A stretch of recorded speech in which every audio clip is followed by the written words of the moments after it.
கடன் தீர லக்ன ரீதியான சக்தி வாய்ந்த பரிகாரங்கள். கடன்பட்டார் நெஞ்சம் போல் கலங்கினான் இலங்கை வேந்தன் என்றான் கம்பன். கடன்படுவது ஒரு தீட்டு என்கிறார் ஆதிசங்கரர். தீட்டு என்பது நிரந்தரமாக ஒதுக்கி வைக்கப்படுவதில்லை என்ற எண்ணத்தால் ஆதிசங்கரர் வணங்குபவர்கள் கூட கடன்பட தயங்குவதில்லை. வரவுக்குள் செலவழிப்பவன் கஞ்சனாக காட்சி தருகிறான். வரவுக்கு மேல் செலவழித்தால் கடன் வரும் என்று யாரும் கவலைப்படுவதில்லை. வட்டி விகிதாச்சாரம்தான் அவர்களை சற்றே தடுமாற செய்யுமே அன்றி கடன் கவலை தருவதில்லை. வாங்கிய கடனை திருப்பி தராமலா போய்விடும், எப்படியும் தந்து விடலாம் என்ற எண்ணத்தில் ஆண்கள் கடன்படுவது போல் பெண்களும் களஞ்சியங்கள் மூலமாகவும் கடன்காரர்களாகவே அரசாங்கம் துணை புரிகிறது.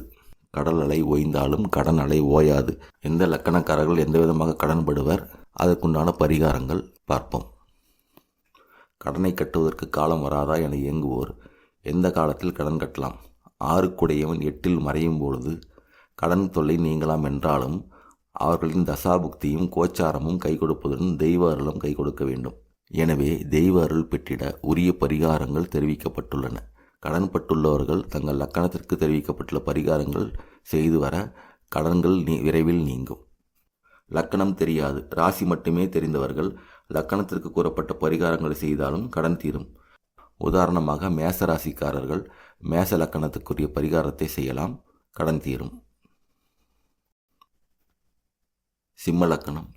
பிறர் பார்த்து அஞ்சக்கூடிய அளவில் தென்பட்டாலும் உள்ளத்தளவில் குழந்தைகளான சிம்ம லக்கணத்தில் பிறந்தவர்களே. உங்களுடைய ஆசைகளின் காரணமாக கடன்படக்கூடியவர் நீங்கள்.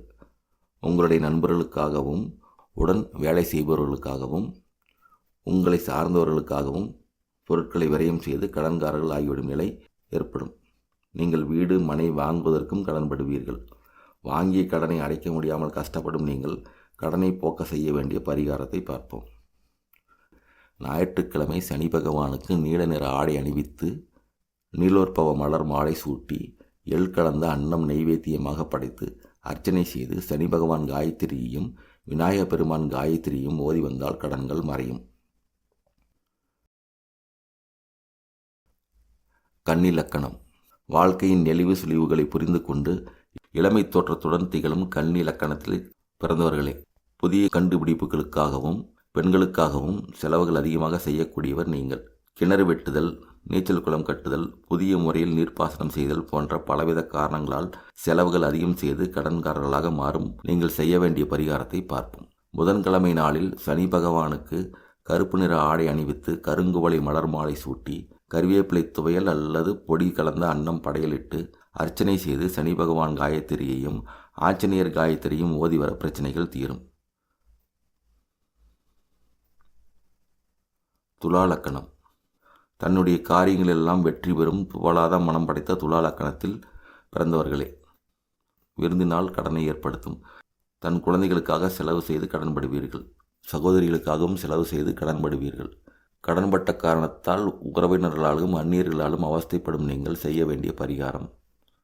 வெள்ளிக்கிழமை நாளில் சுவாமிமலை முருகன் பெருமானுக்கு கத்திரிப்பூ கலரில் ஆடை அணிவித்து நந்தியாவட்டை மலர் மாலை சூட்டி வேக வைத்த கடலைப்பருப்பு படையலிட்டு அர்ச்சனை செய்து குரு பகவான் காயத்ரியையும் பிரம்மன் காயத்ரியும் ஓதி வந்தால் கடன் அகலும். விருச்சிக லக்கணம். எதிலும் அளவுக்கு மீறி ஆசையை வைக்கக்கூடியவரும் தன் பேச்சுகளால் பிறரை காயப்படுத்தக்கூடியவருமான விருச்சிக லக்கணக்காரர்களே.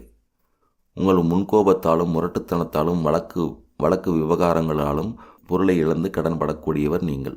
ஒரு சிலர் எதிரியை துளைக்க வேண்டும் என கருதி விலை உயர்ந்த சொத்துக்களை குறைந்த விலைக்கு விற்றோ அடகு வைத்தோ அவற்றை இழந்து கஷ்டப்படுவர். இந்நிலை மாறிட செவ்வாய்க்கிழமை நாளில் பிரத்யங்கிரா தேவிக்கு சாம்பல் கலரில் ஆடை அணிவித்து செந்நிற ரோஜாப்பூ மாலை சூட்டி வேக வைத்த சிவப்பு பீன்ஸ் கலந்த அன்னம் நெய்வேத்தியமாக படைத்து அர்ச்சனை செய்து செவ்வாய் பகவான் காயத்ரியையும் சண்டியின் காயத்ரியையும் ஓதி வர கடன்கள் விலகும்.